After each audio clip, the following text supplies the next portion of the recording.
শীতের এইরকম ফুলকো ফুলকো কড়াইশুটির কচুরি, আর তার সাথে সবচেয়ে যেটা বেশি ভালো লাগে, টমেটো আর ধনেপাতা দিয়ে নতুন ছোট আলুর দম, একেবারে নিরামিষ।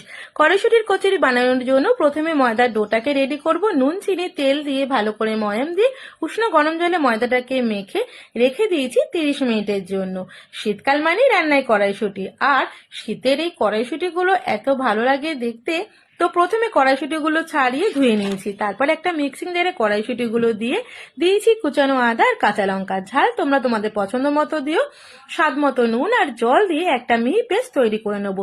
এবার সাদা তেলের মধ্যে দিয়েছি হিং, দেবো কড়াইশুটির পেস্টটা, তারপর দেবো বেশ খানিকটা ভাজা জিরের গুঁড়ো আর স্বাদ মতো একটু চিনি দিয়ে পেস্টটার সাথে সবকিছু ভালো করে মিশিয়ে কন্টিনিউয়াসলি নাড়তে হবে।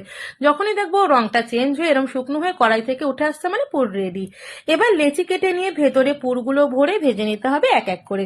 এত ভালো হয়েছিল ময়দা মাখাটা যে কত সুন্দর কচুরিটা একদম গোল হয়ে ফুলেছে দেখো।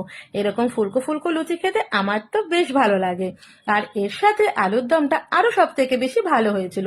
রেসিপি দিচ্ছি পরের ভিডিওতে। তো আজকের এই কচুরি রেসিপিটা কেমন লাগলো আমাকে অবশ্যই কমেন্টে জানিও। সবাই সুস্থ থেকো, ভালো থেকো, বাই।